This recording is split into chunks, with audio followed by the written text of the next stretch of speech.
ಗೌಡರ ರಾಜಕೀಯ ಪಯಣದ ಮಹಾಶಕ್ತಿ ಇನ್ನಿಲ್ಲ. ಹಾಸನದ ಮಣ್ಣಿನ ಮಗಳ ನಿರ್ಗಮನ, ಬದುಕಿನ ಪಯಣ ಮುಗಿಸಿದ ಚೆನ್ನಮ್ಮ ವಿಧಿವಶ. ನಾವು ಯಾರಾದರೂ ಏನು ನಮ್ಮ ಮನೇಲಿ ಇದು ಮಾಡೋಕ್ಕೆ ಎಲ್ಲರಿಗೂ ಒಂದೇ ಸಮ ನೋಡ್ಕೊತಾ ಇದ್ರು. ಬುದ್ಧಿ ಹೇಳ್ತಾರೆ, ಒಳ್ಳೆ ದಾರಿಯಲ್ಲಿ ನಡೆಯಲಿ, ಎಲ್ಲ ಒಳ್ಳೆ ಬುದ್ಧಿ ಕಲ್ತ್ಕೊಳ್ಳಿ.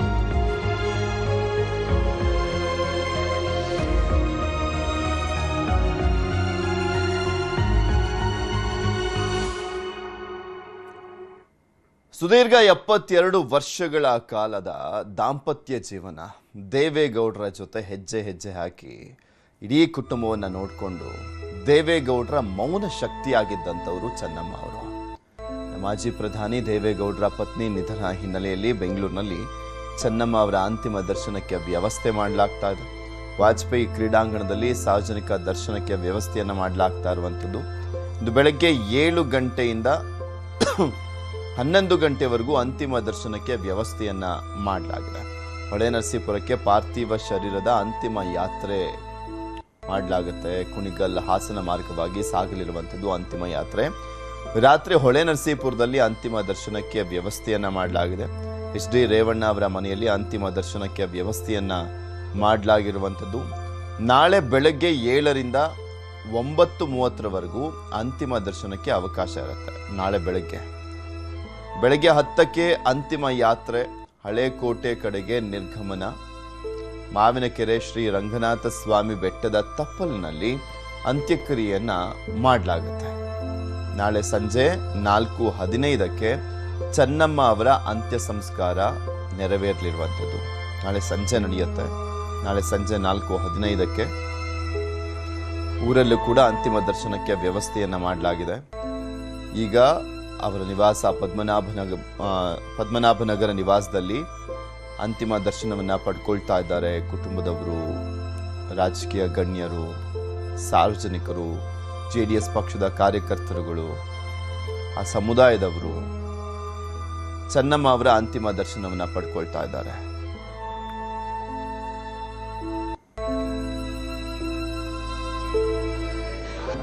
ಅವರನ್ನ ಬೆಳೆಸಿದಂಥದ್ದು ಯಾವೊಂದು ಹರದನಹಳ್ಳಿ ಗ್ರಾಮದಲ್ಲಿ ಹುಟ್ಟಿದ್ರು.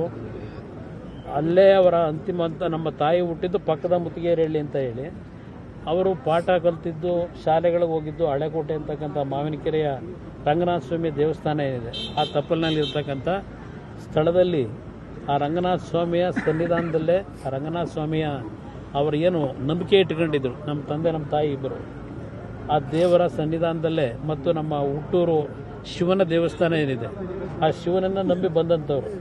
ಆ ಒಂದು ಪರಿಸರದಲ್ಲೇ ಆ ಒಂದು ಎಲ್ಲ ರೀತಿಯ ಅಂತ್ಯಕ್ರಿಯೆ ಕಾರ್ಯಗಳಾಗಬೇಕು ಅಂತಕ್ಕಂಥದ್ದು ನಮ್ಮ ಒಂದು ಚರ್ಚೆ ಇದೆ. ಎಲ್ಲರ ಜೊತೆ ಚರ್ಚೆ ಮಾಡಿ ಕುಟುಂಬದಲ್ಲಿ ಒಂದು ರೀತಿಯಲ್ಲಿ ತೀರ್ಮಾನಕ್ಕೆ ಬರ್ತೀವಿ. ಸೋಮವಾರ ಅಂತ್ಯಕ್ರಿಯೆಯನ್ನು ಸೋಮವಾರ ಇಟ್ಕೊಂಡಿದ್ದೇವೆ. ಸೋಮವಾರ ಸಮಯ ಇನ್ನೂ ನಿಗದಿ ಆಗಿಲ್ಲ. ಆದರೆ ಹಾಸನಕ್ಕೆ ಹೋದ ನಂತರ ಬಹುಶಃ ಹಾಸನದ ಜನತೆ ಅವ್ರ ಬಗ್ಗೆ ಅಭಿಮಾನ ಇಟ್ಟಿರ್ತಕ್ಕಂಥವ್ರು ಸಂಬಂಧಿಕರು ಜಾಸ್ತಿ ಇದ್ದಾರೆ. ಅವರೆಲ್ಲರಿಗೂ ಅಲ್ಲೂ ಸಹ ಅಂತಿಮ ದರ್ಶನಕ್ಕೆ ಅವಕಾಶ ಕಲ್ಪಿಸಬೇಕು. ಅದೆಲ್ಲ ಅಲ್ಲಿಯ ಪರಿಸ್ಥಿತಿಗಳನ್ನು ನೋಡಿ ತೀರ್ಮಾನ ಸೋಮವಾರ ಅವರನ್ನ. ನಾಳೆ ಸಕಲ ಸರ್ಕಾರಿ ಗೌರವಗಳೊಂದಿಗೆ ಅಂತ್ಯಕ್ರಿಯೆ ನೆರವೇರುತ್ತೆ. ಚೆನ್ನಮ್ಮ ಅಂತಿಮ ದರ್ಶನ ಪಡೆದು ಸಿಎಂ ಹೇಳಿಕೆಯನ್ನು ಕೊಟ್ಟರು. ಚೆನ್ನಮ್ಮ ನಿಧನಕ್ಕೆ ಸಿಎಂ DK ಶಿವಕುಮಾರ್ ಸಂತಾಪವನ್ನ ಸೂಚಿಸಿದ್ರು. ದೇವೇಗೌಡರ ಕಷ್ಟ ಸುಖದಲ್ಲಿ ಚೆನ್ನಮ್ಮ ಅವರ ಪಾತ್ರ ದೊಡ್ಡದು. ಸೋಮವಾರ ಚೆನ್ನಮ್ಮ ಅವರ ಅಂತ್ಯಕ್ರಿಯೆ ಅಂತ ಹೇಳಿದ್ದಾರೆ. ಸರ್ಕಾರದಿಂದ ಎಲ್ಲ ರೀತಿಯ ವ್ಯವಸ್ಥೆಯನ್ನ ಮಾಡಲಾಗುತ್ತೆ ಅಂತ ಮುಖ್ಯಮಂತ್ರಿಗಳು ಹೇಳಿಕೆಯನ್ನ ಕೊಟ್ಟಿದ್ದಾರೆ. ಸಕಲ ಸರ್ಕಾರಿ ಗೌರವಗಳೊಂದಿಗೆ ಅವರ ಅಂತ್ಯಕ್ರಿಯೆಯನ್ನ ನೆರವೇರಿಸಲಾಗುತ್ತೆ ಅಂತ ಮಾಜಿ ಪ್ರಧಾನಿ, ಪತ್ನಿ, ರಾಜಕೀಯ ಕುಟುಂಬದ ಮಹಿಳೆ, ಸರ್ಕಾರದ ಗೌರವದೊಂದಿಗೆ ಅಂತಿಮ ನಮನವನ್ನ ಸಲ್ಲಿಸಲಾಗುತ್ತೆ. ಹಾಸನ ಜಿಲ್ಲೆಯಲ್ಲಿ ಅಂತ್ಯಕ್ರಿಯೆಯನ್ನ ಮಾಡಲಾಗುತ್ತೆ ಅಂತ ಸಿಎಂ ಹೇಳಿದ್ರು. ಒಂದು ದೊಡ್ಡ ಕುಟುಂಬಕ್ಕೆ ಹಗಲು ರಾತ್ರಿ ಎಲ್ಲ ಕಷ್ಟದಿಂದಲೇ ಸುಖದಿಂದಲೇ ಜೊತೆಯಲ್ಲಿ ಇಟ್ಕೊಂಡು ಒಂದು ದೊಡ್ಡ ಸೇವೆಯನ್ನು ಮಾಡಿದಂತ ಒಬ್ಬ ಧೀಮಂತ ಹೆಣ್ಮಗಳು. ನಾವ್ಯಾರು ಶಾಶ್ವತವಾಗಿ ಇರ್ಲಿಕ್ಕಾಗುವುದಿಲ್ಲ. ಆದರೆ ದೇಶ ಮತ್ತು ರಾಜ್ಯದ ಅನೇಕ ರಾಜಕಾರಣಿಗಳಿಗೆ ಒಂದು ಮಾತೃ ಸ್ವರೂಪಿಯಾಗಿ ಸೇವೆಯನ್ನು ಮಾಡ್ಕೊಂಡು ಬಂದಂತ ಒಬ್ಬ ಧೀಮಂತ ಹೆಣ್ಮಗಳು. ಸೊ ದೇವೇಗೌಡರು ಮತ್ತು ಅವರ ಎಲ್ಲ ಮಕ್ಕಳ ಅವರ ಕುಟುಂಬದ ಯಶಸ್ಸಿಗೆ ಅನೇಕ ತ್ಯಾಗಗಳನ್ನ ಮಾಡಿದಂತ ಒಬ್ಬ ಧೀಮಂತ ಹೆಣ್ಮಗಳನ್ನು ನಾವು ಇವತ್ತು ಕಳ್ಕೊಂಡಿದ್ದೇವೆ. ಕರ್ನಾಟಕ ಸರ್ಕಾರ ಅವರಿಗೆ ಸರ್ಕಾರದ ಗೌರವದೊಂದಿಗೆ ಅವರಿಗೆ ಅಂತಿಮ ನಮನವನ್ನು ಕೊಡಬೇಕು ಅಂತೇಳಿ ನಾನು ತೀರ್ಮಾನವನ್ನು ಮಾಡಿದ್ದೇನೆ. ಸೊ ಮುಂದಿನ ಏನು ಸೋಮವಾರ ನಾನು ಗೌಡ್ರ ಹತ್ರ ಮಾತಾಡಿದೆ, ಅಂತ್ಯಕ್ರಿಯೆಯನ್ನು ಇಟ್ಕೊಳ್ಳೋಣ ಅಂತೇಳಿ ತಿಳಿಸಿದ್ದಾರೆ.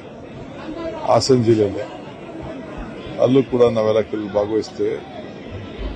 ಸರ್ಕಾರದ ಎಲ್ಲ ತರಹದ ವ್ಯವಸ್ಥೆ ಕೂಡ ಮಾಡಲಿಕ್ಕೆ ಈಗಾಗಲೇ ನಾನು ಸೂಚನೆಯನ್ನು ಕೂಡ ಕೊಟ್ಟಿದ್ದೇನೆ. ಮಾಜಿ ಗುರುಗಳಿಗೆ ಮಾಜಿ ಸಿಎಂ ಸಾಂತ್ವನವನ್ನ ಹೇಳಿದ್ದಾರೆ. ಚೆನ್ನಮ್ಮ ಅಂತಿಮ ದರ್ಶನ ಪಡೆದಂತ ಸಿದ್ದರಾಮಯ್ಯನವರು ದೇವೇಗೌಡರಿಗೆ ಸಿದ್ದರಾಮಯ್ಯನವರು ಸಾಂತ್ವನವನ್ನ ಹೇಳಿದರು. ರಾಜಕೀಯ ಅದೇನೇ ಇರಲಿ, ಬಟ್ ಇಂತಹ ಸಂದರ್ಭದಲ್ಲಿ, ನೋವಿನ ಸಂದರ್ಭದಲ್ಲಿ, ಕಷ್ಟ ದುಃಖದ ಸಂದರ್ಭದಲ್ಲಿ ಆ ಕುಟುಂಬಕ್ಕೆ ಒಂದು ಸಾಂತ್ವನವನ್ನು ಹೇಳುವಂಥದ್ದಿದೆಯಲ್ಲ, ಅದೇ ಮಾನವೀಯತೆ, ಅದೇ ಮನುಷ್ಯತ್ವ. ಅದು ನಮ್ಮ ರಾಜ್ಯದಲ್ಲಿ ಇನ್ನೂ ಮರೆಯಾಗಿಲ್ಲ.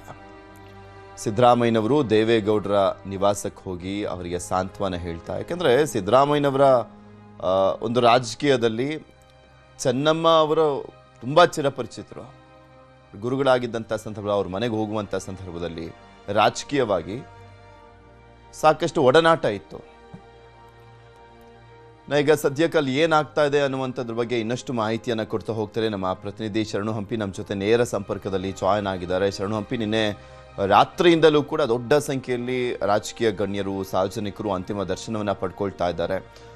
ಇವಾಗ ಅಂತಿಮ ದರ್ಶನಕ್ಕೆ ವಾಜಪೇಯಿ ಕ್ರೀಡಾಂಗಣದಲ್ಲಿ ವ್ಯವಸ್ಥೆಯನ್ನು ಮಾಡಲಾಗ್ತಾ ಇದೆ ಅನ್ನುವಂಥದ್ರ ಬಗ್ಗೆ ಮಾಹಿತಿ ಸಿಗ್ತಾ ಇತ್ತು. ಅಲ್ಲಿ ಹೇಗೆ ವ್ಯವಸ್ಥೆಯನ್ನು ಮಾಡಲಾಗಿದೆ, ಸದ್ಯಕ್ಕೆ ಮನೆಯಲ್ಲಿರುವಂಥ ಸಂದರ್ಭದಲ್ಲಿ ಈಗಲೂ ಕೂಡ ಅಂತಿಮ ದರ್ಶನವನ್ನು ಪಡ್ಕೊಳ್ತಾ ಇದ್ದಾರೆ ಸಾಕಷ್ಟು ಜನ ಬಂದು ಅಲ್ಲೇನೆ?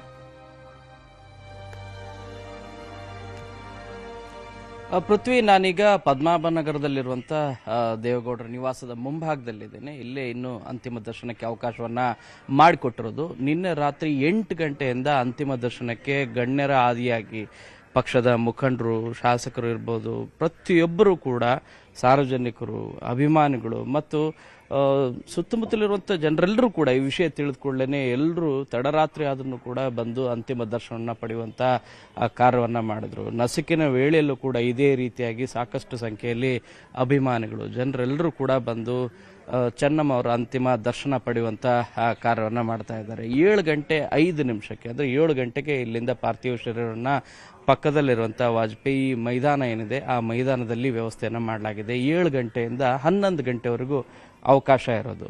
ಸೊ 11 ಗಂಟೆಯ ನಂತರ ಪಾರ್ಥಿವ ಶರೀರದ ಇನ್ನು ತೆಗೆದುಕೊಂಡು ಹಾಸನದ ಕಡೆಗೆ ತೆರಳಲಾಗುತ್ತೆ. ಹೊಳೆ ನರಸೀಪುರದಲ್ಲಿ ಇಂದು ರಾತ್ರಿ ರೇವಣ್ಣವರ ನಿವಾಸ ಏನಿದೆ ಅಲ್ಲಿ ಅಂತಿಮ ದರ್ಶನಕ್ಕೆ ಅವಕಾಶವನ್ನು ಮಾಡಿಕೊಳ್ಳಲಾಗುತ್ತೆ. ನಾಳೆ ಸಂಜೆ 4:15 ಅವರು ತುಂಬ ಇಷ್ಟವಾದಂಥ ಜಾಗ ಏನಿದೆಯಲ್ಲ ಅಲ್ಲಿ ಅಂತ್ಯಕ್ರಿಯೆ ಕಾರ್ಯಗಳಿಂದ ಅವೆಲ್ಲವೂ ಕೂಡ ನಡೀತಾ ಇದ್ದಾವೆ. ಪ್ರತಿಯೊಬ್ಬರು ಕೂಡ ಅಂತಿಮ ದರ್ಶನ ಪಡೆದ ಬಳಿಕ ಪ್ರತಿಯೊಬ್ಬರು ಹೇಳ್ತಾ ಇದ್ದದ್ದು, ಚೆನ್ನಮ್ಮ ಅಂತ ನಿಜವಾಗ್ಲೂ ಮನೆಯ ಹೋಮ್ ಮಿನಿಸ್ಟರ್ ಅವರು.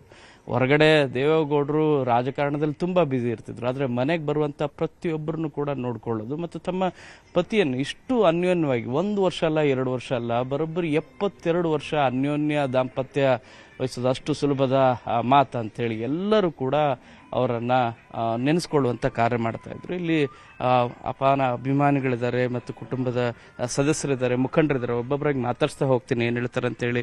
ಸರ್, ಚೆನ್ನಮ್ಮ ಅವರು ಅಂತಂದ್ರೆ ಸಾಕು, ಅವರು ಮನೆಯ ಹೋಮ್ ಮಿನಿಸ್ಟರ್, ಪ್ರತಿಯೊಂದು ಕೂಡ ನೋಡ್ಕೊಳ್ಳುವಂಥವ್ರು. ಸೊ 72 ವರ್ಷದ ದಾಂಪತ್ಯ ಜೀವನ ಅನುಭವಿಸಿದವರು. ಸೊ ಏನು ಹೇಳುತ್ತೀರಾ ಸರ್ ಈ ಸಂದರ್ಭದಲ್ಲಿ? ನಮ್ಮ ತಾಯಿಗೆ ಸಮನರಾದಂತಹ ಚೆನ್ನಮ್ಮನವರ ನಿಧನ ನಮಗೆ ಮತ್ತು ಅಭಿಮಾನಿಗಳಿಗೆ ಬಹಳ ನುಂಗಲಾರದಂತಹ ದುಃಖ ಆಗಿದೆ. ಅವರ ಕುಟುಂಬಕ್ಕೂ ಸಹ ಭಗವಂತ ಮತ್ತು ನಮ್ಮ ಅಪ್ಪಾಜಿಯವ್ರಿಗೂ, ಕುಮಾರಣ್ಣವ್ರಿಗೆ, ರೇವಣ್ಣವ್ರಿಗೆ, ಅವ್ರ ಕುಟುಂಬದವ್ರಿಗೆಲ್ಲರಿಗೂ ತುಂಬ ದುಃಖ ಆಗಿದೆ. ಆ ದುಃಖ ಭರಿಸುವಂಥ ಶಕ್ತಿಯನ್ನು ಭಗವಂತ ಅವ್ರಿಗೆ ನೀಡಲಿ ಈ ಕುಟುಂಬಕ್ಕೆ. ಮತ್ತು ನಮ್ಮ ಅಂತ ಎಲ್ಲ ಮುಖಂಡರುಗಳಿಗೆ ಆ ಒಂದು ಇನ್ನೂ ಎಷ್ಟೋ ಜನ ಅವರ ಮೇಲೆ ಬಹಳ ಅಪಾರವಾದಂಥ ಗೌರವ ಪ್ರೀತಿ. ನಾವು ಭೇಟಿ ನೀಡ್ತಾ ಇದ್ರಲ್ಲ ಆ ಸಂದರ್ಭದಲ್ಲಿ ಏನಾದರೂ ನೆನಪಿದೆಯಾ? ಅಮ್ಮವ್ರು ಮಾತಾಡ್ಸಿರೋದು, ಉಪಚಾರ ಮಾಡಿರೋದು? ಅವರು ಬಂದಾಗ ನಮ್ಮ ಕೈಗೆ ಸಿಗ್ತಿರಲಿಲ್ಲ. ಅವರು ಎಲ್ಲರೂ ಸಹ ಈಗ ಅನೇಕ ನಾಯಕರುಗಳು ಮಾತಾಡಿದ ಮೇಲೆ ನಾವು ನೋಡಿದ್ದು ರಾತ್ರಿಯಿಂದ ಅವರು ಬಹಳ ಬಂದಂಥ ನಾಯಕರುಗಳಿಗಿರ್ಬೋದು, ನಮ್ಮಂಥ ಲೀಡರ್ಗಳಿಗಿರ್ಬೋದು ಬಹಳ ಉಪಚಾರಗಳನ್ನು ಮಾಡಿದ್ದಾರೆ. ತಾವು ಎಲ್ಲಿಂದ ಬಂದಿದ್ದೀವಿ ಸರ್? ತಾವೇನು ಹೇಳಿ ಸರ್? ನಾವು ಇಲ್ಲೇ ಪೀಣ್ಯ ಸೆಕೆಂಡ್ ಸ್ಟೇಜ್ ಯಗ್ನಳ್ಳಿ ಭಾಗದಿಂದ ಬಂದಿದ್ದೀವಿ. ಅಮ್ಮನ ಬಗ್ಗೆ ಹೇಳಬೇಕು ಅಂದರೆ ತುಂಬಾ ಇದೆ ಸರ್. ಆ ಮಾತೆ ಅವಾಗಲಿಂದ ಆಗಿನ ಕಾಲದಲ್ಲೇ ತುಂಬ ದೇವೇಗೌಡ ಅಪ್ಪಾಜಿಯವರು ಬಂದಾಗಿರ್ಬೋದು, ಎಲ್ಲ ಮಾತೆ ಅನ್ನಪೂರ್ಣೇಶ್ವರಿನೇ. ಅವರು ಬಂದಾಗ ಯಾರನ್ನೂ ಬರಿಗೈಯಲ್ಲಿ ಕಳಿಸಿದ್ದೇ ಇಲ್ಲ. ಯಾರೇ ಬಂದ್ರೂ ಗೌರವದಿಂದ ಊಟ ಮಾಡ್ಕೊಂಡು ನೀವು ಹೋಗಲೇಬೇಕು ಅಂದ್ಬಿಟ್ಟು ಅಷ್ಟು ಪ್ರೀತಿ ಅನ್ಯಾಯ ಇದೆ ಅಂದರೆ ಅವರು ಯಾವುದೇ ರಾಜಕೀಯಕ್ಕೆ ಬರದೇ ಇದ್ರೂ ರಾಜಕೀಯ ಬೆಂಬಲ ತುಂಬ ಇದೆ ಅವ್ರಿಗೆ. ಅಷ್ಟು ಹೇಳಕ್ಕೆ ಇಷ್ಟಪಡ್ತೀನಿ ಸರ್. ಈಗ ಸಾಕಷ್ಟು ಗಣ್ಯರೆಲ್ಲರೂ ಕೂಡ ಬರ್ತಿರುವಂಥ ದೃಶ್ಯಗಳು ಕೂಡ ನಿಮಗೆ ಗಮನಕ್ಕೆ ಬರ್ತಾ ಇದೆ. ಇಲ್ಲಿ ಕುಟುಂಬದಲ್ಲಿ ಭಾಳಷ್ಟು ತುಂಬ ಆಪ್ತರಾದಂಥವ್ರು ಇದ್ದಾರೆ, ಅವ್ರನ್ನ ಮಾತಾಡ್ಸ್ತಾ ಹೋಗ್ತೀನಿ. ಏನು ಹೇಳ್ತೀರಿ ಸರ್ ಅಮ್ಮವ್ರ ಬಗ್ಗೆ? ನಾವು ನಮ್ಮ ಕುಟುಂಬದಲ್ಲಿ ನಾವು ಒಂಥರ ಬೆಳೆದು ಬಂದ ದಾರಿ, ಅಪ್ಪಾಜಿ ತಾಯಿ ಹೇಳ್ದಂಗೆ ನಾವು ಕೇಳ್ಬೋದು. ಅದು ನಮ್ಮ ಕುಟುಂಬ. ಇದು ನಮ್ಮ BGS, ನಮ್ಮ ಬಾಲಗಂಗಾಧರ ಸ್ವಾಮಿಯವರು, ನಿರ್ಮಲ ಸ್ವಾಮಿಯವರು, ಆ ರೀತಿ ನಾವು ಬೆಳೆಬಂದ ದಾರಿ. ನಾವು ಬೇರೆ ರೀತಿ ಅಪ್ಪಾಜಿ ಏನು ಹೇಳ್ತಾರೆ, ಕುಮಾರಣ್ಣ ಸಾಕಷ್ಟು ಕಷ್ಟ ನೋವು ಬರಲಿ, ಅದು ಬೇರೆ ಪ್ರಶ್ನೆ. ನಾವು ಯಾವ ರೀತಿ ನಾವು ನಮ್ಮ ಕಾರ್ಯಕ್ರಮ ಎಲ್ಲಿ ಮಾಡಬೇಕು, ಅಪ್ಪಾಜಿ ಹೇಳ್ದಂಗೆ ಅಲ್ಲಿಗೆ, ಇಲ್ಲಿಂದ ಕೊಳ್ಳಿ ಅಲ್ಲಿಗೆ ಹೋಗ್ಬೇಕು. ನಾವು ಬೋಚಳ್ಳಿ, ನೊಣಂಕಿರು ಹೋಬಳಿ, ಬೋಚಳ್ಳಿ ಗ್ರಾಮ, ಅಲ್ಲಿಂದ ಬಂದಿರೋ ಹೌದೌದು. ಇನ್ನು ಬಹಳಷ್ಟು ಜನ ಇದ್ದಾರೆ, ಅವ್ರನ್ನ ಮಾತಾಡ್ಸ್ತಾ ಹೋಗ್ತೀನಿ. ಸರ್, ತಾವು ಕೂಡ ಬಂದಿದ್ದೀರಿ, ಭಾಳ ಸರಿ ಮನೆಗೆ ಬಂದಿದ್ದೀರಿ. ರಾಜಕಾರಣದಲ್ಲಿ ಅವ್ರು ತುಂಬ ಬ್ಯುಸಿ ಇರೋರು, ದೇವೇಗೌಡರು ಅಥವಾ ಕುಮಾರಸ್ವಾಮಿಯರಾಗಲಿ, ರೇವಣ್ಣವರಾಗಲಿ. ಬಟ್ ಮನೆಗೆ ಬಂದಂಥ ಪ್ರತಿಯೊಬ್ಬರನ್ನು ಕೂಡ ಅವ್ರನ್ನ ಸತ್ಕಾರ ಮಾಡೋದು ಅದು ಸುಲಭದ ಮಾತಲ್ಲ. ಎಲ್ಲರೂ ಕೂಡ, ಯಾಕಂದರೆ ಮನೆಗೆ 24 hours ಬರ್ತಾನೆ ಇರ್ತಾರೆ ಅಭಿಮಾನಿಗಳು, ಕಾರ್ಯಕರ್ತರು, ಮುಖಂಡರು. ಹೇಗೆ ಸರ್ ರಿಸೀವ್ ಮಾಡ್ಕೋತಿದ್ದಾರೆ? ನಾವು ಹಾಸನ ಜಿಲ್ಲೆ ಅರ್ಕಲ್ಗೋಡು, ನಮ್ಮದು ಮಾವಿನಕೆರೆ ಮಂದೇವರು, ಅಮ್ಮಂದು ನಮ್ಮ ದೇವೇಗೌಡ ಅಪ್ಪಾಜಿ ಅವ್ರದ್ದು, ಕುಮಾರಣ್ಣ, ನಾವೆಲ್ಲ ಒಟ್ಟು ಪಕ್ಕದವರು. ಒಂದು 10 ಕಿಲೋಮೀಟ್ರ್ ಪಕ್ಕದಲ್ಲೇ ಇರೋದು. ನಾನು 96ರಿಂದ ಈ ಮನೆ ಒಡನಾಟ ತುಂಬ ಬಲ್ಲೆ. ಯಾವಾಗಲೇ ಬಂದರೂ ಅಮ್ಮ ಫಸ್ಟು ಊಟ ಮಾಡಿದ್ರಾ ಇಷ್ಟೇ ಕೇಳ್ತಾಯಿದ್ದೆ. ನನ್ನ ಹತ್ರ ವಿಡಿಯೋಸು ಇದೆ. ನಾನು ಒಂದು ಸಲ ಮಾತಾಡ್ತಾ ಒಂದು 20 ನಿಮಿಷ ಮಾತಾಡ್ತಾ ಇದ್ದೆ. ಆವಾಗ 10 ಸಲ ಹೇಳ್ತು ಊಟ ಮಾಡಿ. ಬಂದವ್ರಿಗೆ ಅವ್ರಿಗೆ ಯಾವ ರಾಜಕೀಯನೂ ಅವರು ಮೈಯೊಳಕ್ಕೆ ರೂಢಿಸ್ಕೊಂಡಾರಲ್ಲ. ಅವ್ರು ಏನಿದ್ರು ಬಂದರು ಹೋದ್ರೂ ಮರಿ ಊಟ ಮಾಡಿದ್ರಾ, ಚೆನ್ನಾಗಿದ್ದೀರಾ, ಊಟ ಮಾಡಿದ್ರಾ, ಇಷ್ಟೇ ಅಮ್ಮ. ಯಾವುದೇ ಒಂದು ರಾಜಕೀಯನೂ ಅವ್ರಿಗೆ ಮಾಡಿಕೊಡಿ ಅಥವಾ ಇವ್ರಿಗೆ ಮಾಡಿಕೊಡಿ ಅಥವಾ ಅವ್ರಿಗೆ ಕೊಡಿಸಿ ಈ ಥರ ಯಾವುದು ಒಂದೇ ಒಂದು ಶಿಫಾರಸು ಮಾಡಿಲ್ಲ. ಕುಟುಂಬನ ನಮ್ಮ ರಾಜ್ಯದಲ್ಲಿ ನಮ್ಮ JDS ಕಾರ್ಯಕರ್ತರಿರ್ಬೋದು, ಎಲ್ಲ ವಿವಿಧ ಪಕ್ಷಗಳ ಕಾರ್ಯಕರ್ತರು, ಮುಖಂಡರು ಇರ್ಬೋದು, ಎಲ್ಲ ತುಂಬಾನೇ ಪ್ರೀತಿಸ್ತಾ ಇದ್ರು. ಯಾವ್ದಾದ್ರು ನೆನಪು ಮಾಡ್ಕೊಳ್ಳೋ ರೀತಿ ಘಟನೆ ಏನಾದ್ರು ಇದ್ರೆ ನೆನಪು ಮಾಡ್ಕೊಳ್ಳಿ ಸರ್. ಭಾಳ ಸರಿ ಬಂದಿದ್ದೀರಿ ನೀವು, ಯಾಕಂದ್ರೆ ನೀವೇ ಹೇಳ್ತಾ ಇದ್ರಿ. ತುಂಬಾ ಸಲ ಬಂದಿದ್ದೀನಿ. ಬಟ್ ಅವ್ರು ನೆನಪು ಮಾಡ್ಕೊಳ್ಳೋಕ್ಕೆ ಘಟನೆಗಳು ತುಂಬಾನೇ ಮನೇಲಿ ನಡೆದವೆ. ಅವನ್ನೆಲ್ಲ ಇಲ್ಲಿ ಬಹಿರಂಗಪಡಿಸೋಕ್ಕಾಗಲ್ಲ. ಹಾಗಾಗಿ ಅಮ್ಮಂಗೆ ಒಳ್ಳೆಯದಾಗಲಿ. ಅಮ್ಮ ನಮ್ಮನ್ನೆಲ್ಲ ಬಿಟ್ಟು ಅಗಲಿದ್ದಾರೆ. ತುಂಬ ರಾಜ್ಯಕ್ಕೆ ಮತ್ತು ನಮಗೆ ಎಲ್ಲ ಮುಖಂಡರಿಗೆ ತುಂಬಲಾರದ ನಷ್ಟ ಆಗಿದೆ. ಅಪ್ಪಾಜಿಗೆ ಆ ಭಗವಂತ ಇನ್ನೂ ಹೆಚ್ಚಿನ ಆಯಸ್ಸು, ಆರೋಗ್ಯ ಕುಮಾರಣ್ಣಂಗೆ, ಅವ್ರ ಮನೆ ಕುಟುಂಬದವ್ರಿಗೆ ಎಲ್ಲರಿಗೂ ಕೊಡಲಿ ಅಂತ ಭಗವಂತನಲ್ಲಿ ಬೇಡ್ಕೊತೀನಿ. ಸರ್, ದೇವೇಗೌಡರ ಬಗ್ಗೆ ಒಂಚೂರು ನಮಗೆ ಇದಾಗುತ್ತೆ. ಯಾಕಂದರೆ ಅವರು ಖುದ್ದು ಅವರು ಅನಾರೋಗ್ಯ ಇದೆ. ಬಟ್ ಮಣಿಪಾಲ್ ಆಸ್ಪತ್ರೆಗೆ ಕರ್ಕೊಂಡು ಬಂದಾಗ ನಾನು ಕೂಡ ನೋಡಿದೆ. ಜೊತೆಗೆ ಅವರೇ ಬಂದರು, ಚೆನ್ನಮ್ಮವ್ರನ್ನ ಕರ್ಕೊಂಡು ಬಂದರು. ಸೊ ಆ ರೀತಿ ಭಾಳ ಪ್ರಸಂಗಗಳು ನೋಡಿರ್ತೀರಿ. ಏನು ಹೇಳ್ತೀರಿ ಸರ್? ಅವ್ರದ್ದು ಜೀವನ ಇವತ್ತವರೆಗೂ 70-75 ವರ್ಷ ಆಗಿರ್ಬೋದು. ಇವತ್ತು ಅವ್ರ ಬಗ್ಗೆ ನೋಡ್ಬೇಕು, ನಾವು ಕಲಿಬೇಕಾದ್ರೆ ಬೇಜಾನಿದೆ. ಒಂದು ಸಂಸಾರದಲ್ಲಿ ಯಾರೇ ಆಗಿರ್ಬೋದು, ಇಲ್ಲ ವಿರೋಧ ಪಕ್ಷ ಆಗಿರ್ಬೋದು, ಆಡಳಿತ ಪಕ್ಷ ಆಗಿರ್ಬೋದು, ಯಾರೇ ಆಗಲಿ ಅವ್ರ ಮನೆಗೆ ಬಂದರೆ ಇವತ್ತು ಭೇದ ಭಾವ ಮಾಡ್ತಾ ಇರಲಿಲ್ಲ. ಪ್ರತಿಯೊಬ್ಬರಿಗೂ ಅನ್ನ ಹಾಕಿ ಕಳಿಸಿದ್ದಾರೆ. ಆ ಪಕ್ಷ ಈ ಪಕ್ಷ ಎಲ್ಲ ರಾಜಕೀಯ ಅಂತ ಇರಲಿಲ್ಲ. ಅವ್ರದ್ದು ಮೈಗೂಡಿಸ್ಕೊಬೇಕು. ನಾವು ಇವತ್ತಿನ ದಿವಸ ಪಾಠ ಅದು ನಮಗೆ. ಅಷ್ಟು ಅನ್ಯವಾಗಿದ್ದರು, ಅಷ್ಟು ನೋಡೋಂಥದ್ದು ನಮಗೆ ಮುಂದೆ ಆ ಥರ ನೋಡ್ತೀವೋ ಇಲ್ಲ ನಮ್ಗೆ ಗೊತ್ತಿಲ್ಲ. ಇದೆಲ್ಲ ಒಂಥರ ಹೇಳೋಕ್ಕೆ ನಮಗೆ ಒಂಥರ ಬೇಜಾರಾಗ್ತದೆ ಇವತ್ತು. ಅಷ್ಟು ಅನ್ಯೂನ್ಯವಾಗಿ ಸಂಸಾರ ಮಾಡ್ಕೊಂಬಂದಂಥವ್ರು ಇವತ್ತು ಬೆನ್ನೆಲುಬಾಗಿ ನಿಂತಿದ್ರು ಇವತ್ತು ದೇವೇಗೌಡರ ಅಪ್ಪಾಜಿಗೆ. ಅವರು ಮುಂದೆ ಯಾವುದೇ ಥರದ ತೊಂದರೆ ಆಗ್ದಂಗೆ ಅನ್ಯೂನ್ಯವಾಗಿ ಅವ್ರದ್ದು ಹೇಗೆ ಇದು ಮಾಡ್ತಾರೆ ಅನ್ನೋದೇ ನಮಗೆ ಗೊತ್ತಾಗ್ತಾ ಇಲ್ಲ. ನಮಗೂ ಒಂಥರ ಏನೋ ಒಂಥರ ಮಾತೇ ಬರ್ತಾ ಇಲ್ಲ ಮಾತಾಡಲಿಕ್ಕೆ. ಸರ್ ನಮಸ್ಕಾರ, ನಾನು ಕುಣಿಗಲಿಂದ ಬಂದಿದ್ದೇನೆ. ಒಬ್ಬ ಗೃಹಿಣಿಯಾಗಿ, ಅತ್ತೆಯಾಗಿ, ಸೊಸೆಯಾಗಿ, ಮಗನಿಗೆ ತಾಯಿಯಾಗಿ ಈ ಬದುಕನ್ನು ಕಟ್ಟಿಕೊಟ್ಟಿದ್ದಾರಲ್ಲ ದೇವೇಗೌಡರಿಗೆ, ಅದು ನಮಗೂ ಕೂಡ ಇನ್ಸ್ಪಿರೇಷನ್, ನಿಮಗೂ ಕೂಡ ಇನ್ಸ್ಪಿರೇಷನ್. ಅವರ ಸೇವೆಯನ್ನು ನಾವು ಎಂದಲಿಕ್ಕೆ ಲೆಕ್ಕ ಹಾಕ್ಲಿಕ್ಕೆ ಸಾಧ್ಯನೇ ಇಲ್ಲ, ಅದಾಗೋದೂ ಇಲ್ಲ. ಆ ರೀತಿಯಾಗಿ ಒಂದು ಹೆಣ್ಣು ಈ ಮಟ್ಟಕ್ಕೆ ಅವರನ್ನು ಬೆಳೆಸಿದ್ದಾಳೆ, ಅವರ ಬ್ಯಾಕ್ ಬೋನಾಗಿ ನಿಂತಿದ್ದಾಳೆ ಅಂತಂದರೆ ಅವರಲ್ಲಿರುವಂಥ ಒಂದು ಧೈರ್ಯ, ಅಚಲವಾದ ನಂಬಿಕೆ ಇದೆಯಲ್ಲ, ಅದು ನಮಗೆಲ್ಲರಿಗೂ ಸ್ಫೂರ್ತಿ. ಈ ದಿನ ಮುತ್ತೈದೆಯಾಗಿ ಹೋಗಿದ್ದಾರೆ, ಬಟ್ ಒಂದು ಸಮಾಜಕ್ಕೆ ಒಂದು ಮೆಸೇಜ್ ಕೊಟ್ಟಿದ್ದಾರೆ. ಯಾವುದೇ ಸಂಬಂಧ ಅಂತ ಬಂದಾಗ, ಪಕ್ಷ ಅಂತ ಬಂದಾಗ ರಾಜಕೀಯ ಎಂದೂ ಮಾಡಿಲ್ಲ ಅವರು. ಎಲ್ಲರೂ ಸಹ ಸವಿಶ್ವಾಸ ತಗೊಂಡ್ಕೊಂಡು ಅವರ ಮನೆಯಲ್ಲಿ ಅನ್ನ ಹಾಕಿದ್ದಾರೆ. ಅದನ್ನು ನಾವು ಋಣವನ್ನು ನಾವು ಯಾವುದೇ ಕಾರಣಕ್ಕೂ ಯಾರೂ ಮರಿಬಾರದು ಅಂತಕ್ಕಂಥದ್ದು ಹೇಳ್ತೇನೆ. ಅವರ ಆತ್ಮಕ್ಕೆ ಶಾಂತಿ ಸಿಗಲಿ, ಅವ್ರ ಕುಟುಂಬಕ್ಕೆ ಧೈರ್ಯವನ್ನು ತೆಗೆದುಕೊಳ್ಳುವಂಥ ಒಂದು ಗಟ್ಟಿಯಾದ ಒಂದು ತಾಳ್ಮೆ ಅವರಿರಲಿ ಅಂತೇಳಿ ನಾನು ಹೇಳಲಿಕ್ಕೆ ಇಷ್ಟಪಡ್ತೇನೆ. ಅಂತಿಮ ದರ್ಶನಕ್ಕೆ ಬಂದರೆಲ್ಲ ಹೇಳ್ತಿದ್ರು ಅನ್ನಪೂರ್ಣೇಶ್ವರಿ ಅಂತ. ಖುದ್ದು ನಿಜವಾಗ್ಲೂ ಅನ್ನಪೂರ್ಣೇಶ್ವರಿ. ನಿಮಗೆ ತಾವು ಏನಾದರೂ ಬಂದಾಗ ಆದಂಥ ಇನ್ಸಿಡೆಂಟ್ ನೆನ್ಪು ಮಾಡ್ಕೊಳ್ಳೋದು? ಖಂಡಿತವಾಗಿಯೂ ನಾನಿನ್ನ ಚಿಕ್ಕ ಹುಡುಗ, ಇಲ್ಲ ನಮ್ಮ ಅಪ್ಪಾಜಿಯವರು ಬರ್ತಿದ್ರು ಇಲ್ಲಿ ಕಡೆ ಬೆಂಗಳೂರು ಕಡೆ.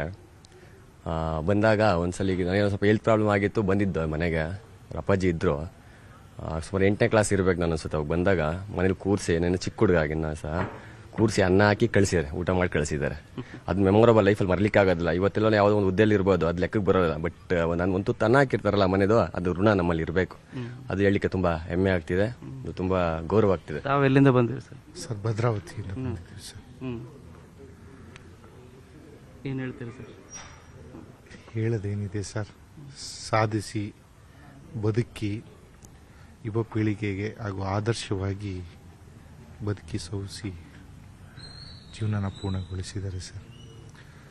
ಸಾಕಷ್ಟು ಜನ ಇವತ್ತಿನ ಏನು ಮೊದಲನೇ ಹಂತದ ನಾಯಕರುಗಳಿದ್ದಾರೆ, ಎರಡನೇ ಹಂತದ ನಾಯಕರುಗಳೇನಿದ್ದಾರೆ, ಯುವ ಪೀಳಿಗೆ ಏನಿದ್ದಾರೆ, ಅವರ ಮಾರ್ಗದರ್ಶನ ಹಾಗೂ ಅವರು ಒಂದು ತುತ್ತು ಅನ್ನ ಕೊಟ್ಟಿದ್ದಾರಲ್ಲ ಆ ಸಂದರ್ಭದಲ್ಲಿ ಅದನ್ನು ಎಲ್ಲರೂ ಸಹ ನೆನೆಸ್ಕೋಬೇಕಾಗುತ್ತೆ. ಯಾವತ್ತೂ ಅವರು ಆ ಪಕ್ಷದವರು ಈ ಪಕ್ಷದವರು ಅಂತೇಳಿ ರಾಜ್ಯಕ್ಕೆ ಸಂಬಂಧಪಟ್ಟಂಗೆ, ರಾಷ್ಟ್ರಕ್ಕೆ ಸಂಬಂಧಪಟ್ಟಂಗೆ ಯಾವುದೇ ಕೆಲಸ ಆಗಬೇಕಾದ್ರೂ ಅವರು ಭೇದ ಭಾವ ಮಾಡಲಿಲ್ಲ. ಆಮೇಲೆ ಅವರು ಎಲ್ಲೂ ಸಹ ವಿವಾದನ ಸೃಷ್ಟಿ ಮಾಡಿಕೊಳ್ಳಲಿಲ್ಲ. ಎಲ್ಲರನ್ನೂ ಸಮಾನವಾಗಿ ನೋಡಿದ್ರು, ಸಮಾನವಾಗಿ ಕಾಣಿದ್ರು ಸರ್. ಹಾಗಾಗಿ ಮೊಮ್ಮಕ್ಕಳು, ಮೊಮ್ಮಕ್ಕಳು, ಅಳಿಯಂದಿರು, ಸೊಸೆದಿರು ಎಲ್ಲರಿಗೂ ಸಹ, ನನ್ನಂಥ ಸಣ್ಣ ಯುವಕರಿಗೂ ಸಹ ಮಾರ್ಗದರ್ಶಕರಾಗಿ ಅವರ ಆದರ್ಶ ಹೆಜ್ಜೆಗಳನ್ನ ಇಟ್ಟು ಹೋಗಿದ್ದಾರೆ ಸರ್. ಅದನ್ನು ನಾವು ಪಾಲಿಸ್ತೇವೆ ಸರ್. ತಾವೆಲ್ಲಿಂದ ಬಂದಿದ್ದೀರಿ ಸರ್? ಅಂತಿಮ ದರ್ಶನಕ್ಕೆ ಬಂದ್ರಿ, ಎಲ್ಲಿಂದ ಬಂದಿರಿ ಸರ್? ನಾವಿಲ್ಲೇ ಸರ್, ನಂದಕುಮಾರ್ ಲೇಔಟ್. ಓಕೆ. ಏನು ಸರ್, ಕಾರ್ಯಕರ್ತರ ಮುಖಂಡರ ಅಥವಾ ಹಿತೈಷಿಗಳ ತಾವು? ಇಲ್ಲ ಸರ್, ನಮಗೂ ಶೈಲಕ್ಕ ತುಂಬ ಕೆಲಸಗಳು ಕೊಟ್ಟಿದ್ದಾರೆ. ನಮ್ಮದು JCBಲು ಟಿಪ್ಪರ್ ಇಟಾಚಿ ಗಾಡಿಗಳಿದು. ಓಕೆ. ಈ ಮನೆ ಕೆಲಸ ಮಾಡಿಸಿದ್ದು ನಮ್ಮ ಗಾಡಿಗಳೇ. ನಮ್ಗೆ 25 ವರ್ಷದಿಂದ ಪರಿಚಯ ಫ್ಯಾಮಿಲಿ ಎಲ್ಲ. ಈ ರೀತಿ ಬಹಳಷ್ಟು ಸಂಖ್ಯೆಯಲ್ಲಿ ನಿಮ್ಗೆ ಈಗಲೂ ಕೂಡ ಸಾಕಷ್ಟು ಸಂಖ್ಯೆಯಲ್ಲಿ ಜನರೆಲ್ಲರೂ ಕೂಡ ಅಂತಿಮ ದರ್ಶನಕ್ಕೆ ಪಡೀಲಿಕ್ಕೆ ಬರ್ತಾ ಇದ್ದಾರೆ. 7:05 ಸರಿಯಾಗಿ ಇಲ್ಲಿಂದ ಪಕ್ಕದಲ್ಲಿರುವಂಥ ವಾಜಪೇಯಿ ಮೈದಾನ ಏನಿದೆ ಆ ಮೈದಾನಕ್ಕೆ ಶಿಫ್ಟ್ ಮಾಡುವಂಥ ಕಾರ್ಯವನ್ನು ಕೂಡ ಮಾಡ್ತಾರೆ. 11 ಗಂಟೆಯ ನಂತರ ಪಾರ್ಥಿವ ಶರೀರನ ಹಾಸನದ ಕಡೆಗೆ ಕೊಂಡೊಯ್ಯಲಾಗುತ್ತೆ. ಓಕೆ, ಧನ್ಯವಾದ ಶರಣು ಹಂಪಿ ನಿಮ್ಮೆಲ್ಲ ಮಾಹಿತಿಗಾಗಿ. ಈಗ ತೋರಿಸ್ತಾ ಇದ್ವಿ ಪದ್ಮನಾಭ ನಿವಾಸದತ್ತ ಈಗ ಆಲ್ರೆಡಿ ಸಾಕಷ್ಟು ಜನ ಬಂದು ಅಂತಿಮ ದರ್ಶನವನ್ನು ಪಡ್ಕೊಳ್ತಾ ಇದ್ರು. ಆಲ್ಮೋಸ್ಟ್ ರಾಜ್ಯದ ಎಲ್ಲ ಗಣ್ಯರು ಕೂಡ ಬಂದು ಅಂತಿಮ ದರ್ಶನವನ್ನು ಪಡ್ಕೊಂಡು ದೇವೇಗೌಡರಿಗೆ ಸಾಂತ್ವನವನ್ನು ಹೇಳ್ತಾ ಇದ್ದಾರೆ. ನಾಗಲೇ ಹೇಳ್ತಾ ಇದ್ದೆ, 72 ವರ್ಷಗಳ ಸುದೀರ್ಘ ದಾಂಪತ್ಯ ಜೀವನ. ಬಹುತೇಕ ದೇವೇಗೌಡರ ಜೊತೆನೆ ರಾತ್ರಿ ಊಟ ಎಲ್ಲ ಇರ್ತಾ ಇತ್ತು. ದೇವೇಗೌಡರು ಎಲ್ಲೇ ಹೋದ್ರು ವಾಪಸ್ ಮನೆಗೆ ಬಂದಂಥ ಸಂದರ್ಭದಲ್ಲಿ ಅವರಿಗೋಸ್ಕರ ಕಾಯ್ತಾ ಇದ್ರು. ಬಟ್ ಇನ್ನು ಮುಂದೆ ಆ ಜೀವ ಇರಲ್ಲ. ದೇವೇಗೌಡರನ್ನ ಆ ಕಾರಣಕ್ಕೋಸ್ಕರನೇ ಹೇಗೆ ಸಮಾಧಾನ ಪಡಿಸೋದು ಅನ್ನುವಂಥದ್ದೇ ಅವರ ಕುಟುಂಬಕ್ಕಿರುವಂಥ ಆತಂಕ. ನಿರಂತರವಾಗಿ ಕಣ್ಣೀರನ್ನು ಹಾಕ್ತಾನೇ ಇದ್ದಾರೆ ದೇವೇಗೌಡರು. ಇನ್ನು ಮಾಜಿ ಪ್ರಧಾನಿ ದೇವೇಗೌಡರ ಪತ್ನಿ ಚೆನ್ನಮ್ಮ ಅವರ ನಿಧನಕ್ಕೆ ಪ್ರಧಾನಿ ಮೋದಿ ಎಕ್ಸ್ ಖಾತೆ ಮೂಲಕ ಸಂತಾಪವನ್ನು ಸೂಚಿಸಿದ್ರು. ಮಾಜಿ ಪ್ರಧಾನಮಂತ್ರಿ ಶ್ರೀ ದೇವೇಗೌಡ ಅವರ ಪತ್ನಿ ಶ್ರೀಮತಿ ಚೆನ್ನಮ್ಮ ಅವರ ನಿಧನದಿಂದ ತೀವ್ರ ದುಃಖವಾಗಿದೆ. ಅವರು ತಮ್ಮ ವಿನಯ ಮತ್ತು ಸಮಾಜ ಸೇವೆಯ ಮೇಲಿನ ಬದ್ಧತೆಗಾಗಿ ಎಲ್ಲರ ಗೌರವಕ್ಕೆ ಪಾತ್ರರಾಗಿದ್ದರು. ಈ ದುಃಖದ ಸಮಯದಲ್ಲಿ ಶ್ರೀ ದೇವೇಗೌಡರು ಮತ್ತು ಅವರ ಇಡೀ ಕುಟುಂಬಕ್ಕೆ ನನ್ನ ಹೃದಯಪೂರ್ವಕ ಸಂತಾಪಗಳು. ಓಂ ಶಾಂತಿ ಅಂತ ಪೋಸ್ಟ್ ಅನ್ನು ಮಾಡಿದ್ದಾರೆ ಪ್ರಧಾನಮಂತ್ರಿ ನರೇಂದ್ರ ಮೋದಿ ಅವರು. ದೇವೇಗೌಡರ ರಾಜಕೀಯ ಏಳ್ಗೆಗೆ ದೊಡ್ಡ ಕೊಡುಗೆ ಇದೆ ಚೆನ್ನಮ್ಮ ಅವರದ್ದು. ಅವ್ರಿಗೂ ಕೂಡ ತುಂಬಾ ರಾಜಕೀಯದ ಇಂಟ್ರೆಸ್ಟ್ ಇತ್ತು. ಸಾಕಷ್ಟು ಬಾರಿ ತಮ್ಮದೇ ಸಲಹೆಗಳನ್ನ ಕೊಡ್ತಾ ಇದ್ರು ದೇವೇಗೌಡರಿಗೆ. ದೇವೇಗೌಡರನ್ನ ಝೀರೋ ಇಂದ ರಾಜಕೀಯದಲ್ಲಿ ಹೀರೋ ಆಗೋವರೆಗೂ ಕೂಡ ಅವರ ಜೊತೆಯಾಗಿ ನಿಂತ್ಕೊಂಡು ಬೆನ್ನೆಲುಬಾಗಿ ನಿಂತಂಥವರು ಚೆನ್ನಮ್ಮ ಅವರು. ಇನ್ನು ಚೆನ್ನಮ್ಮ ಅವರ ನಿಧನಕ್ಕೆ ಆಂಧ್ರ ಸಿಎಂ ಚಂದ್ರಬಾಬು ನಾಯ್ಡು ಕೂಡ ಎಕ್ಸ್ನಲ್ಲಿ ಸಂತಾಪವನ್ನು ಸೂಚಿಸಿದ್ರು. ಚೆನ್ನಮ್ಮನವರ ನಿಧನ ತೀವ್ರ ದುಃಖ ತಂದಿದೆ. ಅವರ ಆತ್ಮಕ್ಕೆ ಚಿರಶಾಂತಿ ಸಿಗಲಿ, ದೇವೇಗೌಡರಿಗೆ ದುಃಖ ಭರಿಸುವ ಶಕ್ತಿ ಸಿಗಲಿ ಅಂತ ಸಾಮಾಜಿಕ ಜಾಲತಾಣದಲ್ಲಿ ಪೋಸ್ಟ್ ಹಾಕಿದ್ದಾರೆ ಆಂಧ್ರದ ಮುಖ್ಯಮಂತ್ರಿ ಚಂದ್ರಬಾಬು ನಾಯ್ಡು ಅವರು.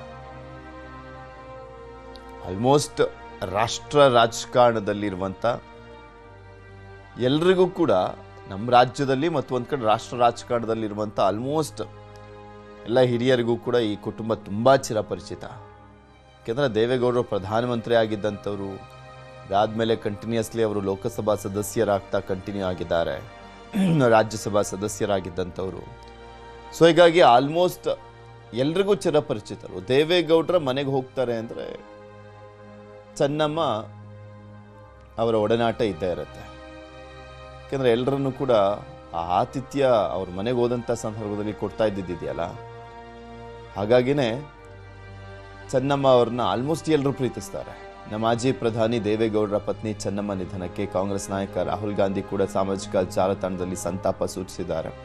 ಚೆನ್ನಮ್ಮ ಅವರ ನಿಧನದ ಸುದ್ದಿ ತೀವ್ರ ದುಃಖ ತಂದಿದೆ. ದೇವೇಗೌಡರ ಇಡೀ ಕುಟುಂಬಕ್ಕೆ ದುಃಖ ಭರಿಸುವ ಶಕ್ತಿ ಭಗವಂತ ನೀಡಲಿ ಅಂತ ಹೇಳಿದ್ದಾರೆ. ಇದು ರಾಹುಲ್ ಗಾಂಧಿ ಅವರು ಪೋಸ್ಟ್ ಅನ್ನು ಮಾಡಿರುವಂಥದ್ದು.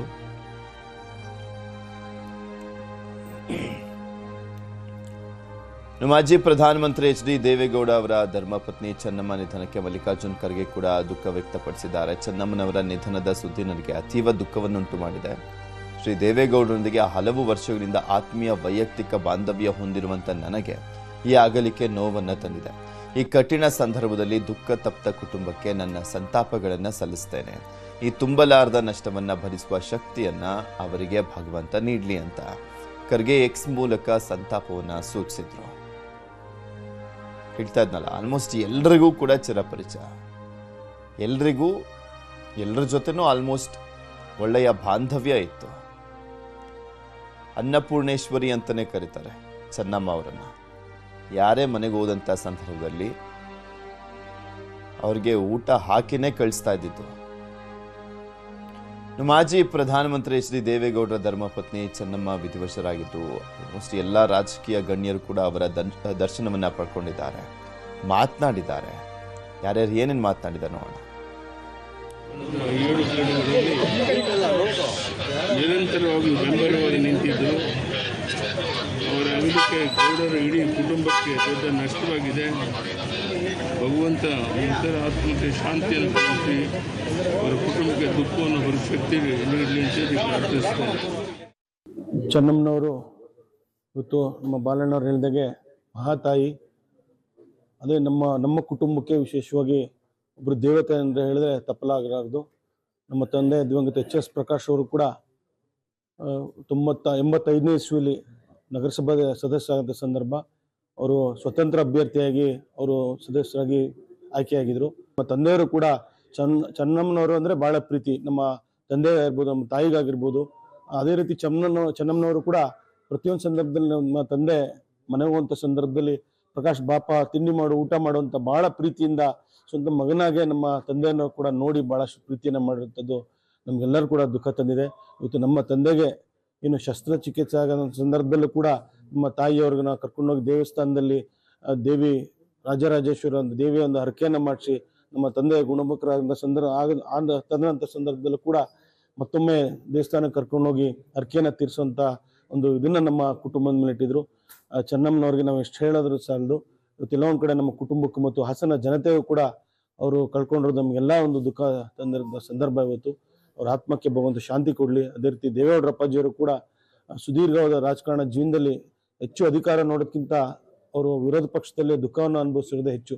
ಅದೇ ರೀತಿ ಚೆನ್ನಮ್ಮನವರು ಕೂಡ ಅವ್ರ ಜೊತೆ ಇದ್ದು ಹೆಜ್ಜೆಗೂ ಕೂಡ ಅವರ ಜೊತೆ ಇದ್ದು ಕೂಡ ಅವರು ಕೂಡ ಒಂದು ಕಾರಣಕರ್ತರಾಗಿದ್ದಾರೆ. ಅವರ ಒಂದು ಪ್ರತಿಯೊಂದು ಒಂದು ಉನ್ನತ ಮಟ್ಟದ ಒಂದು ಅಧಿಕಾರ ಕೂಡ ಇರಿದ್ರು ಕೂಡ ಎಲ್ಲದೂ ಕೂಡ ನಮ್ಮ ಚೆನ್ನಮ್ಮನವರು ಕೂಡ ಕಾರಣಕರ್ತರು. ಅದೇ ರೀತಿ ದೇವೇಗೌಡರ ಅಪ್ಪಾಜಿಯವರು ಕೂಡ ಈ ಒಂದು ದುಃಖವನ್ನು ಭರಿಸುವಂಥ ಶಕ್ತಿ ಅವ್ರಿಗೆ ಮತ್ತು ಅವ್ರ ಕುಟುಂಬಸ್ಥರಿಗೆ ಕೊಡಲಿ ಅಂತ ನಾನು ಈ ಸಂದರ್ಭದಲ್ಲಿ ಹೇಳ್ತೀನಿ. ಯಾರನ್ನ ಬರಲಿ ಅವ್ರಿಗೆ ಕೂಣಿಸಿ ಊಟ ಮಾಡಿಸಿ ಅವರೇ ಬರೆಸಿ ತಿನ್ನಿಸೋರು. ನಾನು ಪಕ್ಷ ಬಿಟ್ಟಾದ್ಮೇಲೂ ಒಂದು 2 ವರ್ಷ ಹಿಂದೆ ಸನ್ಮಾನ್ಯ ದೇವೇಗೌಡರು ಹುಟ್ಟುಹಬ್ಬಕ್ಕೆ ವಿಶ್ ಮಾಡೋಕ್ಕೆ ಬಂದಿದೆ. ಆವಾಗಲೂ ನನ್ನನ್ನು ನೋಡಿ ಕರೆದು 4 ಗಂಟೆಗೆ ಆವಾಗ ಬಂದಿದ್ದೆ, 4:04 ಇತ್ತು. ಆವಾಗ ನನ್ನ ಕೂಣಿಸಿ ನನ್ನ ತಿಂಡಿ ಕೊಟ್ಟು ಚೆನ್ನಾಗಿದೆಯೇನಪ್ಪ, ಆರೋಗ್ಯ ಆಗಿದೆಯೇನಪ್ಪ, ಚೆನ್ನಾಗಿರ್ಬೇಕಪ್ಪ ಅಂತ ಹೇಳ್ಬಿಟ್ಟು ನನಗೆ ಆಶೀರ್ವಾದ ಮಾಡಿದ್ರು. ಅವ್ರಿಗೆ ನನಗೆ ಈಗ ಇದು ಕೇಳಿ ಭಾಳ ನೋವನ್ನು ತಂದಿದೆ. ನನ್ನ ಚಿಂತನೆ ತಮಗೆಲ್ಲ ಗೊತ್ತಿರ್ಬೋದು, ದೇವೇಗೌಡರು ಚೆನ್ನಮ್ಮಂದು ಸಂಬಂಧ ಯಾವ ಥರ ಇತ್ತಂದರೆ ಗಂಡ ಹೆಂಡತಿ ಥರ ಇಲ್ಲ, ಒಂಥರ ಫ್ರೆಂಡ್ಲಿ ಆಗಿರ್ತಾಯಿದ್ರು. ನಾನೇ ಕಣ್ಣಾರೆ ನಾನು ಭಾಳ ಹತ್ರದಲ್ಲಿ ನೋಡಿದ್ದೀನಿ. ದೇವೇಗೌಡರು ತಿಂಡಿ ಕೊಡೋದಿರಲಿ, ಊಟ ಕೊಡೋದಿರಲಿ, ಆಮೇಲೆ ಅವ್ರಿಗೆ ಟ್ಯಾಬ್ಲೆಟ್ ಸಮೇತ ಅಮ್ಮ ಅವರೇ ಕೊಡ್ತಾಯಿದ್ದು ನಾನು ಕಣ್ಣಾರೆ ನೋಡಿದ್ದೀನಿ. ಇವತ್ತು ಎಲ್ಲೋ ಒಂದು ಕಡೆ ಸನ್ಮಾನ ದೇವೇಗೌಡರಿಗೆ ಭಗವಂತಂತ ಇಷ್ಟೇ ಪ್ರಾರ್ಥನೆ ಮಾಡೋದು, ಈ ಆಗಿರೋದು ಘಟನೆನ ಸಹಿಸ್ಕೊಳ್ಳೋದು ದೇವೇಗೌಡರು ಅವ್ರ ಕುಟುಂಬಕ್ಕೆ ಕೊಡಲಿ ಅಂತ ಆ ಭಗವಂತ ನಾನು ಪ್ರಾರ್ಥನೆ ಮಾಡ್ತೀನಿ ಸರ್. ಅಮ್ಮ ಚೆನ್ನಮ್ಮನವರು ಪ್ರಧಾನಿಗಳ ಧರ್ಮಪತ್ನಿಯವರು ಇವತ್ತು ನಮ್ಮೊಂದಿಗೆ ಇಲ್ಲ. ಏನು ಹೇಳಬೇಕು ಅವ್ರ ಬಗ್ಗೆ ಅನ್ನುವಂಥದ್ದು ನನಗೆ ಗೊತ್ತಾಗ್ತಾ ಇಲ್ಲ. ಒಂದು ಮಾತ್ರ ನನಗೆ ಗೊತ್ತಿದ್ದು, ಪ್ರಧಾನಿಗಳನ್ನ ನಾವು ಭೇಟಿಯಾದಕ್ಕೆ ಹೋದಾಗ ಆಗಿನ ಕಾಲದಲ್ಲಿ ಅವ್ರ ಬಾಯಿನಲ್ಲಿ ಬರ್ತಾ ಇದ್ದಿರ್ತಕ್ಕಂಥ ಲಲಿತಾ ಸಹಸ್ರನಾಮ ಬಹುಶಃ ಅಷ್ಟು ಸ್ಪಷ್ಟವಾಗಿ ಅಷ್ಟು ಸುಂದರವಾಗಿ ಯಾರೂ ಮಾತಾಡೋಕ್ಕೆ ಸಾಧ್ಯ ಇಲ್ಲ. ಚೆನ್ನಮ್ಮ ಅವರು, ಚೆನ್ನಾಂಬಿಕಾ, ಒಳನರಸೀಪುರದಲ್ಲ ಥಿಯೇಟ್ರು, ಚೆನ್ನಾಂಬಿಕಾ ಫಿಲಿಮ್ಸು, ಇಷ್ಟು ಸಂಸ್ಥೆ, ಎಷ್ಟು ದೊಡ್ಡ ಒಂದು ವಿಷಯ. ಇಂಥ ಒಂದು ಕುಟುಂಬನ ಕರ್ನಾಟಕಕ್ಕೆ ಕೊಟ್ಟವರು ಶ್ರೇಷ್ಠ ತಾಯಿಯವರು, ಶ್ರೇಷ್ಠ ತಾಯಿ. ಗೌಡ್ರ ಮೇಲೆ ಅವ್ರಿಗೆ ಎಷ್ಟು ಪ್ರೀತಿ, ಎಷ್ಟು ಅಭಿಮಾನ. ಈ ದಿನ ನನಗೇನು ನೋವಾಗ್ತಾ ಇದೆ. ಮಾತೃ ಸಮಾನರಾದ ಚೆನ್ನಮ್ಮ ದೇವೇಗೌಡರು ಬೆಳಿಗ್ಗೆ ನಾನು ಸುಮಾರು ಟೈಮ್ ಅಲ್ಲೇ ಕಾಲ ಕಳೆದೆ. ಆದರೆ ವಿಧಿ ನಿಯಮವನ್ನು ನಾವ್ಯಾರೂ ಕೂಡ ಮೀರಕ್ಕಾಗೋದಿಲ್ಲ. ನಮ್ಮೆಲ್ಲರಿಗೂ ಕೂಡ ಮಾತೃ ಸಮಾನರಾಗಿ ಬಡವರನ್ನ, ಸಾಮಾನ್ಯರನ್ನ, ಬಡತನ ರೇಖೆಯಲ್ಲಿದ್ದಂಥ ಬಹುತೇಕರಿಗೆ ಆಶ್ರಯವನ್ನು ನೀಡೋ ಜೊತೆಯಲ್ಲಿ ಬದುಕನ್ನು ಯಾವ ರೀತಿ ರೂಪಿಸ್ಕೋಬೇಕು ಅನ್ನೋದಕ್ಕೆ ತೆರೆಮರೆಯಲ್ಲೇ ನಮ್ಮೆಲ್ಲರ ರಾಷ್ಟ್ರದ ಮಾಜಿ ಪ್ರಧಾನಿಗಳ ದೇವೇಗೌಡರ ಒಂದು ಉತ್ತುಂಗ ಕೊಂಡೊಯ್ತಕ್ಕಂಥದಕ್ಕೆ ಇವರ ದೂರದೃಷ್ಟಿಯ ಚಿಂತನೆ, ಇವರ ಸಂಕಲ್ಪ, ಇವರು ಮಾಡ್ತಕ್ಕಂಥ ಪೂಜಾ ಫಲ ಸಾಕಷ್ಟು ಒತ್ತನ್ನು ಕೊಟ್ಟಿದೆ. ಚೆನ್ನಮ್ಮನವರು ಕೇವಲ ಅವರ ಕುಟುಂಬಕ್ಕೆ ಮಾತ್ರ ತಾಯಿಯಾಗಿರಲಿಲ್ಲ, ಸಹಸ್ರಾರು ಜನರಿಗೆ, ಲಕ್ಷಾಂತರ ಜನರಿಗೆ ಅವರ ಆಶೀರ್ವಾದವನ್ನು ಮಾಡಿದ್ದಾರೆ. ವಿಶೇಷವಾಗಿ ಹಾಸನ ಜಿಲ್ಲೆ ಬರ್ತಕ್ಕಂಥ ಎಲ್ಲ ವರ್ಗದ ಬಡವರಿಗೂ ಕೂಡ ಸನ್ಮಾರ್ಗದಲ್ಲಿ ನಡೀತಕ್ಕಂಥದಕ್ಕೆ ಅವರ ಹೃದಯ ಸ್ಪರ್ಶಿ ಸಂದೇಶಗಳು ಇವತ್ತಿಗೂ ಕೂಡ ನಮ್ಮ ಕಣ್ಮುಂದೆ ಇದೆ. ಅವರು ನಮ್ಮನ್ನು ಅಗಲಿದ್ದಾರೆ. ಅವರ ಆತ್ಮಕ್ಕೆ ಶಾಂತಿ ಕೋರೋಣ. ರಾಷ್ಟ್ರದ ನಾಯಕರಾಗಿ ದೇಶದ ಅನೇಕ ವ್ಯವಸ್ಥೆಗಳನ್ನು ಬದಲಾವಣೆ ತಂದಿದ್ದಂಥ ಸನ್ಮಾನ್ಯ ದೇವೇಗೌಡರ ತೆರೆಮರೆಯ ಒಂದು ದೊಡ್ಡ ಶಕ್ತಿ ಚೆನ್ನಮ್ಮನವರು. ಅವರು ಇವತ್ತು ನಮ್ಮನ್ನು ಅಗಲಿದ್ದಾರೆ. ಅಂತ ಒಬ್ಬ ಮಹಾನ್ ತಾಯಿಯನ್ನು ಭಗವಂತನ ಪ್ರಾರ್ಥನೆ ಮಾಡೋಣ. ಇವರು ಮತ್ತೊಂದು ಜನ್ಮದಲ್ಲಿ ಇನ್ನೊಂದು ಕಡೆ ಹುಟ್ಟು ಬರುವುದರ ಮುಖೇನ ರಾಷ್ಟ್ರದ, ರಾಜ್ಯದ ಅಭಿವೃದ್ಧಿಯ ಸಂಕೇತವಾಗಿ ಸಾಮಾನ್ಯರಿಗೂ ಕೂಡ ಬದುಕುವ ಅವಕಾಶವನ್ನು ಕಲ್ಪಿಸಿಕೊಟ್ಟಂತ ಇವರ ಚಿಂತನೆಗಳು ಅಮರವಾಗಿರಬೇಕು ಅನ್ನೋದು ನಾನು ದೇವರಲ್ಲಿ ಪ್ರಾರ್ಥನೆ ಮಾಡ್ತೀನಿ. ಶ್ರೀ ಎಸ್ ಡಿ ದೇವೇಗೌಡರ ಧರ್ಮಪತ್ನಿ ಚೆನ್ನಮ್ಮಾಜಿಯವರು ಆಸ್ಪತ್ರೆ ಕಳೆದ 3 ದಿವಸದಿಂದ ಇದ್ದರು. ಈಗ ಕೆಲವೇ ಕ್ಷಣಗಳ ಹಿಂದೆ ಅವರು ತಮ್ಮ ಕೊನೆಯ ಉಸಿರನ್ನು ಎಳೆದಿದ್ದಾರೆ. ಸನ್ಮಾನ್ಯ ಎಚ್ ಡಿ ದೇವೇಗೌಡ ಸಾಹೇಬರು ಅಲ್ಲೇ ಇದ್ದಾರೆ. ಈಗ ಕೇಂದ್ರ ಸಚಿವರಾದಂಥ ಎಚ್ ಡಿ ಕುಮಾರಸ್ವಾಮಿ ಅವರು ಬಂದಿದ್ದಾರೆ. ಎಲ್ಲ ಕುಟುಂಬದ ಸದಸ್ಯರಿದ್ದಾರೆ. ಅವರು ಕಳೆದ 1 ವರ್ಷದಿಂದ ಸಾಕಷ್ಟು ಆರೋಗ್ಯ ತೊಂದರೆಯಿಂದ ಬಳಲ್ತಾ ಇದ್ದರು. ವಿಶೇಷವಾಗಿ ಉಸಿರಾಟದ ತೊಂದರೆಯಿಂದ ಅವರು ಅಡ್ಮಿಟ್ ಆಗಿದ್ದರು. ಇವತ್ತು ಉಸಿರಾಟದ ತೊಂದರೆಯಿಂದನೇ ಅವರು ತಮ್ಮ ಕೊನೆಯ ಉಸಿರನ್ನು ಎಳೆದಿದ್ದಾರೆ. ಎಲ್ಲ ಡಾಕ್ಟರ್ಗಳೆಲ್ಲ ಇದ್ದಾರೆ. ಮುಂದಿನ ಎಲ್ಲ ವಿಧಿವಿಧಾನಗಳ ಬಗ್ಗೆ ಚರ್ಚೆ ನಡೀತಾ ಇದೆ. ಅದಾದಮೇಲೆ ಕುಟುಂಬದ ಸದಸ್ಯರು ಅದರ ಬಗ್ಗೆ ಎಲ್ಲ ಮಾಹಿತಿಯನ್ನು ಕೊಡ್ತಾರೆ. ಈಗ ಪದ್ಮನಾಭ ನಗರಕ್ಕೆ ಏನಾದರೂ ತಗೊಂಡು ಹೋಗ್ತಾರೆ ಅಂತಿಮ ದರ್ಶನ? ಅದೆಲ್ಲವೂ ಕೆಲವೇ ನಿಮಿಷದಲ್ಲಿ ತೀರ್ಮಾನ ಆಗುತ್ತೆ. ಫಸ್ಟ್ ಎಂಬಾಂಬಿಂಗ್ ಆಗಬೇಕು. ಎಂಬಾಂಬಿಂಗ್ ಮಾಡಿ ಎಲ್ಲ ಮಾಡಿ. ಹೇಗಿದೆ ಸರ್ ದೇವೇಗೌಡರು, ಹೇಗಿದ್ದಾರೆ? ಮಾತನಾಡಿದ್ದಾರೆ. ದೇವೇಗೌಡರು ಸ್ವಲ್ಪ ಆಘಾತದಲ್ಲಿದ್ದಾರೆ, ಭಾಳ ಕಷ್ಟದಲ್ಲಿದ್ದಾರೆ.